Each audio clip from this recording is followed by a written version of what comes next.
Shalom, praise be to God. Day 102. இன்றைக்கு நாம் be the light in the world என்ற தலைப்பில் லேவியராகமம் 12ஆம் அதிகாரத்திலிருந்து நம்முடைய டெய்லி மெடிடேஷனை கேட்போம். லேவியராகமம் 12ஆம் அதிகாரம் மிகச்சிறந்த ஒரு பாடத்தை கற்றுக் கொடுக்கும் மிக சிறந்த ஒரு நல்ல ஒரு சாப்டர் ஆகும். இந்த சாப்டரில் பிள்ளை பெற்ற ஒரு ஸ்திரீ தன்னுடைய சுத்திகரிப்புக்காக எப்படிப்பட்ட பலி செலுத்த வேண்டும் என்று நமக்கு கூறுகின்றது. லேவியராகமம் 11ஆம் அதிகாரம் 8வது வசனத்தை வாசிக்கும் போது, இவைகளின் மாம்சத்தை புசிக்கவும் இவைகளின் உடல்களை தொடவும் வேண்டாம், இவைகள் உங்களுக்கு தீட்டாயிருக்க கடவது. இதை வாசித்த உடனே எனக்கு ஞாபகத்திற்கு வந்த ஒரு காரியம், லூக்கா 2வது அதிகாரம் 21வது வசனம்.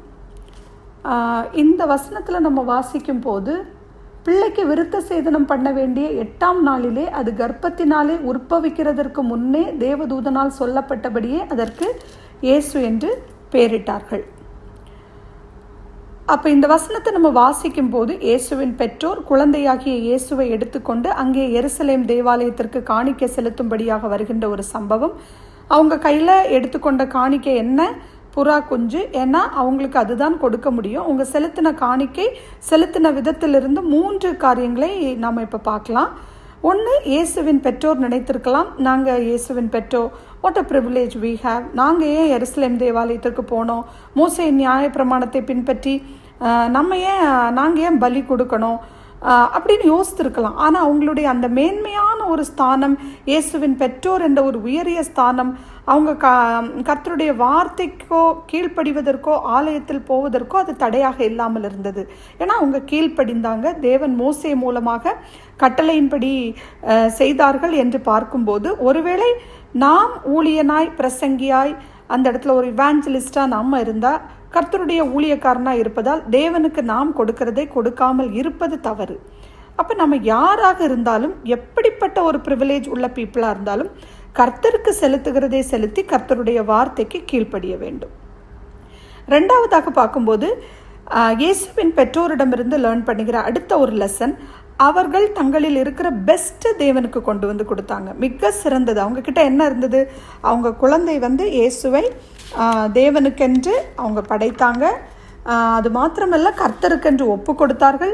இந்த உலகத்தின் பாவத்தை சுமந்து தீர்க்கிற தேவ ஆட்டுக்குட்டியாகி அவரை கர்த்தருக்கென்று ஒப்பு கொடுத்தார்கள். இப்போ நம்மை நாமே அனலைஸ் செய்து கேட்க வேண்டிய ஒரு கொஸ்டின் என்னன்னா, நான் தேவனுக்காக சிறந்ததை கொடுக்கின்றேனா, அல்லது பேலன்ஸ் அல்லனா ஒரு செல்லாத காசு, கிழிந்த நோட்டு, இதை நான் ஆஃபரிங்காக அவருக்கு கொடுக்குறேன்னா? இந்த கேள்வியை நம்மை நாமே கேட்டுக்கொள்வோம். ஸோ கர்த்தருக்காக எப்போவுமே மிக சிறந்த ஒரு பெஸ்ட்டை நாம் கொடுக்க கற்றுக்கொள்ள வேண்டும். 3வது பார்த்தா, அவங்க தகுதிக்கு தகுந்தது போல் ஒரு ஜோடு காட்டு புறாவையாவது 2 புறா குஞ்சுகளையாவது பலி செலுத்த உண்மையாக எடுத்து சென்றார்கள். அவங்க இப்படி நினைக்கல, சாதாரண காணிக்கை எடுத்துட்டு போறோமே, இந்த ஆசாரியன் தான் என்ன நினைப்பான், அல்லனா எங்களை பார்த்துட்டு இருக்கிற ஜனங்கள் என்ன நினைப்பாங்க, ஜனங்கள் எங்களை ரொம்ப அற்பமாக நினச்சிருவாங்களோன்னு நினச்சி அவங்க அங்கே எங்கே கடனை வாங்கி ஆட்டுக்கடாவை எடுத்துகிட்டு போன்னு அந்த ஆட்டிடியூட் அவங்களுக்கு இல்லை, அப்படி செய்யவும் இல்லை. ஸோ நம்ம ஆண்டவருக்கு காணிக்கை கொடுக்கும்போது அது மனுஷரை பிரியப்படுத்துவதற்காக கொடுக்க வேண்டாம், அவங்க புகழணும்னு செலுத்தக்கூடாது. இதைத்தான் மலை பிரசங்கத்தில் இயேசு சொன்ன அந்த வார்த்தைகள் மூலமாக நாம் அறிகிறோம். மத்தேயு 6வது அதிகாரம் வசனம் 1, 2வது வசனத்தை நாம் வாசிக்கும் போது, மனுஷர் காண வேண்டுமென்று அவர்களுக்கு முன்பாக உங்கள் தர்மத்தை செய்யாதபடிக்கு எச்சரிக்கையாயிருங்கள், செய்தால் பரலோகத்தில் இருக்கிற உங்கள் பிதாவினிடத்தில் உங்களுக்கு பலன் இல்லை. ஆகையால் நீங்கள் தர்மம் செய்யும் போது மனுஷரால் புகழப்படுவதற்கு மாயக்காரர் ஆலயங்களிலும் வீதிகளிலும் செய்வது போல உனக்கு முன்பாக தாரை ஊதுவியாதே, அவர்கள் தங்கள் பலனை அடைந்து தீர்ந்ததென்று மெய்யாகவே உங்களுக்கு சொல்லுகிறேன். அப்போ மனுஷர் பார்க்கணும், நம்ம புகழணும், மனுஷர் நம்மை குறித்து பெருமையாய் பேசணும் என்பதற்காக நாம் காணிக்கை செலுத்த வேண்டாம். கர்த்தர் நம் காணிக்கையை காட்டிலும் நம் உள்ளத்தின் எண்ணங்களை அறிந்து அதை பார்க்கின்ற தேவன். நமக்கு தெரியும்ல, விதவை எப்படி ஒரு 5 காசு அவங்க கொண்டு வந்து போட்டாங்க அப்படின்னு. அதனால் உண்மையாய் ஆண்டவருக்கென்று பெஸ்ட்டாக நமக்கிட்ட இருக்கிற அந்த பெஸ்ட்டை கொடுக்கும்போது, இதைத்தான் நம்ம அந்த சிறிய சாப்டரில் நம்ம கற்றுக் கொடுக்கிறார் நமக்கு. அது மாத்திரம் இல்லை, ஒபீடியண்ட்டாக இருக்கணும். அதை நம்ம ஒபீடியண்ட்டாக இருக்கணும், பெஸ்ட் அவருக்கு கொடுக்கணும். அப்போ நம்ம ஆசீர்வதிக்கப்படுவோம். ஆமீன். நாம் ஜெபிப்போம்.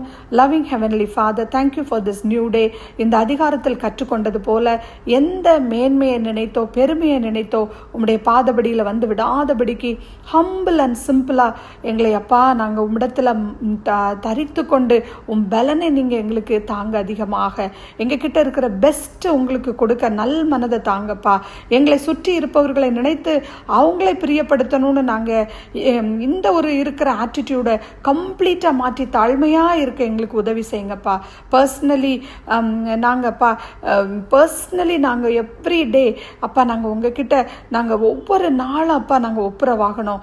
எவ்ரி ஒன் யாரெல்லாம் இந்த நேரத்தில் இருக்கிறாங்களோ அவங்கக்கிட்ட எல்லாம் நீங்கள் இன்டர்சீட் பண்ணுங்கப்பா. துதி கனம் மகிமை அனைத்தும் உமக்கே செலுத்தி இயேசுவின் என்ப நாமத்தில் ஜெபிக்கிறேன் எங்கள் ஜீவனுள்ள நல்ல பரமபிதாவே. ஆமென்.